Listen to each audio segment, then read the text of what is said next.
ഇതാണ് ബത്രാളിക്കുഴി വെള്ളച്ചാട്ടം. ആ പേര് ഒരു കൗതുകമുള്ള പേരാണ് കേട്ടോ. ഇത് ശരിക്കും തിരുവനന്തപുരം ടൗണിൽ നിന്ന് ഒരു 40 കിലോമീറ്റർ ദൂരമേ ഉള്ളൂ. നമ്മുടെ കാരക്കോണത്തിനൊക്കെ അടുത്താണ് ഈ സ്ഥലം. അപ്പോൾ നമ്മൾ ഇങ്ങോട്ടേക്ക് പോരേണ്ട റൂട്ട് നമ്മൾ പറയാം. ഇപ്പം നമ്മൾ വന്ന സമയത്ത് മഴ പെയ്തിരുന്നു. ആ മഴ പെയ്തുകൊണ്ട് തന്നെ വെള്ളം അല്പം കലങ്ങിയ അവസ്ഥയിലാണ്.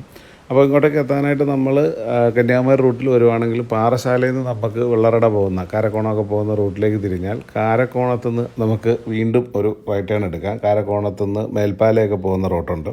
ആ റൂട്ടിലെത്തി മേൽപ്പാല എത്തിക്കഴിഞ്ഞാൽ അവിടെ നിന്ന് കുട്ടായിക്കോട് എന്ന് പറയുന്ന സ്ഥലം, കുട്ടായിക്കോടിലേക്ക് പോകുന്ന റൂട്ട് ഗൂഗിൾ മാപ്പ് ഇട്ട് കഴിഞ്ഞാൽ ഇത് കിട്ടുന്നതാണ് ഈ റൂട്ട്.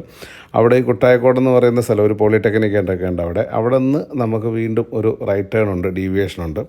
അത് ശരിക്കും പറഞ്ഞാൽ കുട്ടായിക്കോട് മലൈക്കോട് റോഡാണ് ഗൂഗിളിൽ കാണിക്കുന്നത്. അപ്പോൾ ആ റോഡിലൂടെ കുറച്ച് പോയി കഴിഞ്ഞാൽ നമുക്ക് ലെഫ്റ്റിലേക്ക് ഒരു കോൺക്രീറ്റ് റോഡ് കാണാനായിട്ട് സാധിക്കും. ആ കോൺക്രീറ്റ് റോഡ് കുറച്ചുകൂടി മുന്നോട്ട് പോകുമ്പോൾ അത് മോശമാവും റോഡ്. അത് എത്തുന്ന ഒരു പാലത്തിൻ്റെ അവിടെയാണ്, ഒരു വലിയ പാലമാണത്. ആ പാലത്തിൽ നമുക്ക് വണ്ടി നിർത്തുവാണെങ്കിൽ പാലം കഴിഞ്ഞ് ഉടനെ തന്നെ റൈറ്റിലേക്ക് ഒരു നടക്കാനുള്ളൊരു നടവഴിയുണ്ട്. ഈ നടവഴിയിലൂടെ കുറച്ച് ദൂരം നടന്നു കഴിഞ്ഞാൽ ഒരു 10-15 മിനിറ്റ് നടക്കാനുണ്ട്.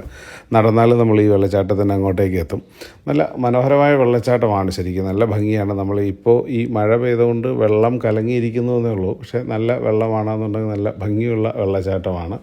ഇറങ്ങാനൊക്കെ പറ്റുന്നത് ഒക്കെ ആയിട്ടുള്ള വെള്ളച്ചാട്ടമാണ്. മഴ ഉള്ളതുകൊണ്ട് ഇപ്പോൾ ഇത്തിരി വെള്ളം കൂടുതലാണ്.